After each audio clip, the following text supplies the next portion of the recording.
Did you know that affirming trauma-informed care hurts children? Well, it does. I'm Nicholeen Peck, and I teach all over the world about parenting, good communication, how to build strong family bonds, child development, and education.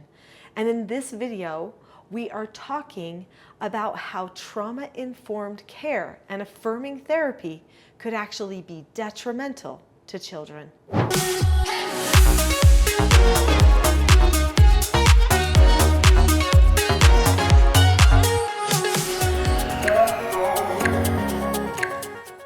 In this video, we're going to be talking about what trauma-informed care is and affirming care. What does that mean when we're talking about therapy and teaching and training children? And then we're going to talk about how that trauma-informed approach can actually be damaging to young people. To affirm someone is to tell them that they're right, to tell them, yes, you know exactly what you're talking about. There are some things that we would absolutely never affirm, right? So when somebody comes to you and says, I'm never eating food, I haven't eaten for 3 days because I am fat, you would never look at them and say, yes, you are fat. When you are starving yourself, you're emaciated, you're probably anorexic. You would never do that to a person because it wouldn't be honest. But in our culture right now, we're really worried about how people feel, their feelings. And because we care so much about people's feelings, then oftentimes socially, even therapeutically, we are taking the approach of affirming a person so that we don't hurt their feelings. In fact, the more that there are ideological battles about certain things, the more people continually affirm someone in their choices or in their desires, their opinions, their cravings, their mindsets, their self-image. All of those things keep getting affirmed. And if we are affirming everything all of the time, we can end up hurting people because, quite frankly, we are not casting a light on truth or honesty. Kindness, being nice, is not the same as telling the truth. When you are affirming another person, you actually can stop or stunt the growth mindset in a person. If they are told, yes, you are right all the time, then why do they have to grow more, learn more, or overcome anything? So when a person is constantly affirmed, then that also destroys their ability to develop resilience or adaptability. These are both very important characteristics for good, strong human development. Not only does a person have a hard time overcoming their problems or adapting to new things, but they could even have a hard time learning persistence. Because if they're automatically always right and someone affirms them in whatever they think or feel, then why do they need to even focus on moving in any direction at all? So they would miss the opportunity of self-control, self-motivation, and persistence trying to conquer something within themselves.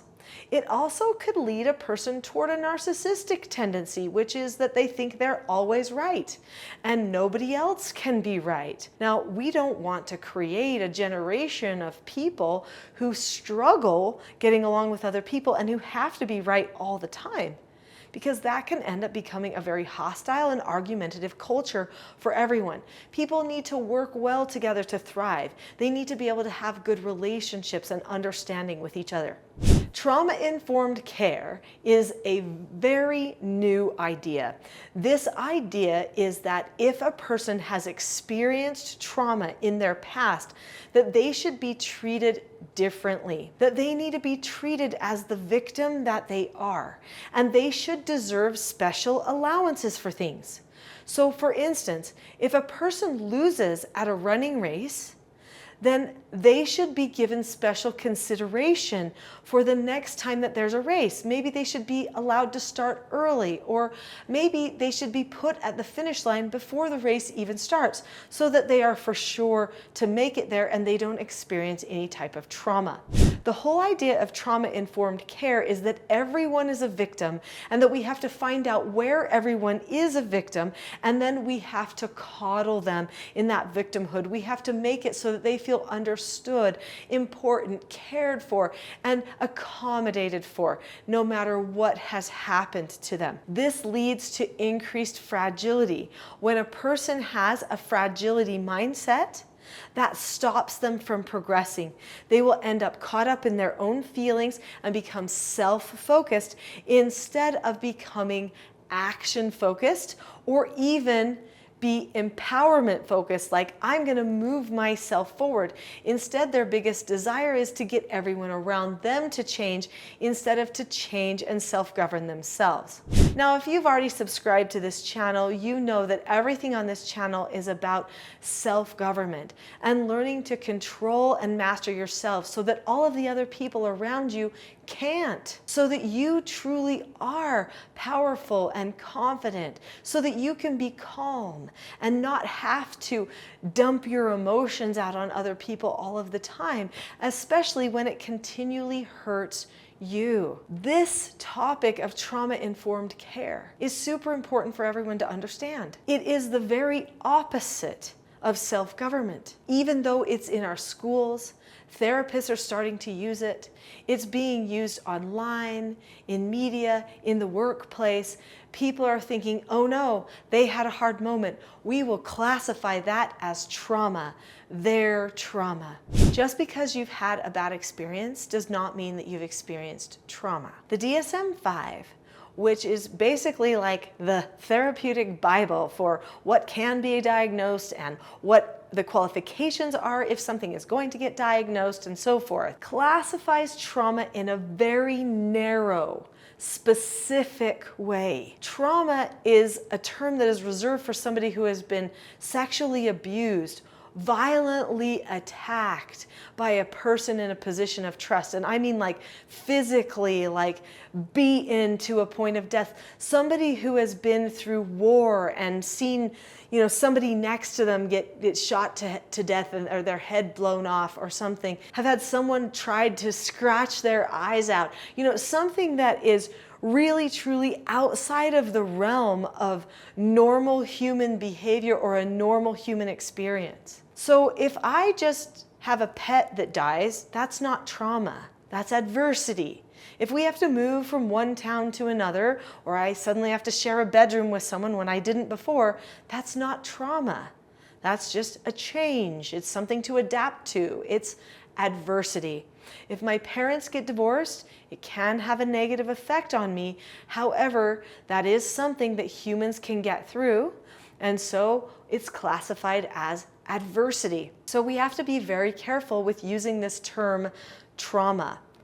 When we throw it around loosely, we make it so that everybody gets stuck and they don't have permission to move past their hardship. So the idea of good self-government training is to help a person see what actions they need to take moving forward so that they don't get stuck thinking that they're a victim of their circumstances and everyone else around them has to change. The idea of self-government is that you are empowered to know that you can make a choice for yourself.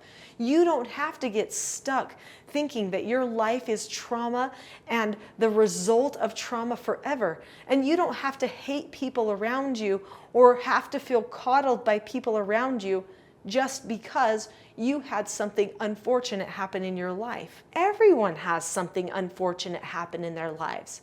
And while we're on the topic of trauma-informed care, and if it's good for us or not, we also have to ask ourselves the question, is it even possible to be completely informed about another person's body or trauma, or anything for that matter? No. No person, not even the parent of a child, can be completely informed about what is going on inside the psyche, the brain of another person. There are thoughts, there are feelings, there is processing, there is questioning that is not verbalized. And that is something that we can never be fully informed about. When people try to pursue trauma-informed, affirming, therapeutic care, they start asking questions. And what I've noticed is that many of these questions are incredibly presumptuous. They assume trauma. This is not good. That takes everybody into being the victim of their own life. They say things like, do you ever feel angry at your parents? When was the last time that your parents did something that made you feel like they don't care about you? What if the child has never thought that the parents don't care about them? Suddenly, this trauma-informed care is introducing the idea that a parent might not care about their child. They're going to start asking themselves the question, wait a minute, do my parents care about me?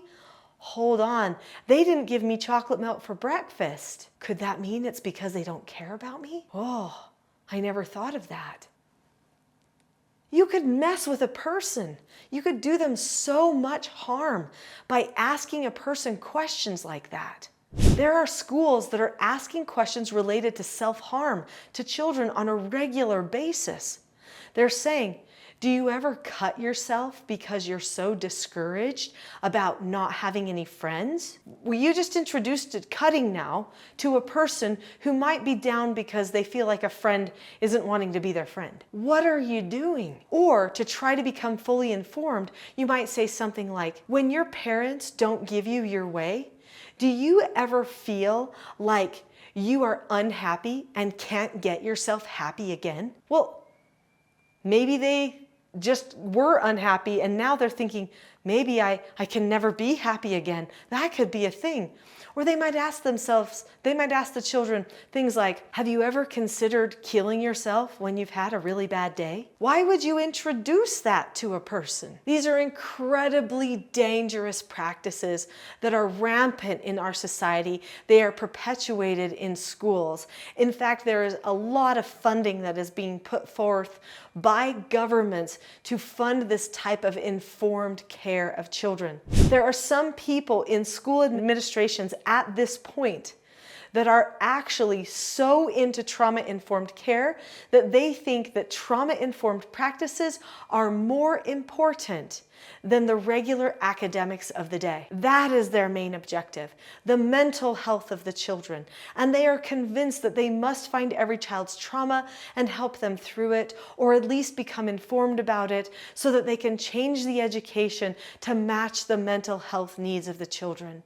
It wasn't too long ago that if a child was experiencing a hardship like their parents were going through a divorce, they would just go to school and think, good, I'm glad I'm at school and I don't have to think about divorce for 8 hours. Now someone at school is going to ask them about it. There's no break. Their poor brains are being told, you have to think about this. You have to worry about your mental health again and again and again. My heart breaks for the children, because I think that's exploitation of their psyche. Let them just be people. Let them learn to have resilience, to be not fragile. Let them learn that adversity is part of life. And how do they learn it? By going through it. Sometimes there's just no answers in life. Now on this channel, I have many videos related to self-government. There is a video about the steps of accepting a no answer. I recommend going and watching the video about accepting no answers next, so that you can understand those steps for yourself and for your children. But don't stop there. There's so much to learn about self-government. And if you learn to be deliberate in your thinking and focus on being action-focused for yourself and your children, then maybe the mental health will improve, because it's not the focus of all of our attention. So go ahead and click on the video right now that will teach you how to teach your children and yourself to accept no answers and criticism.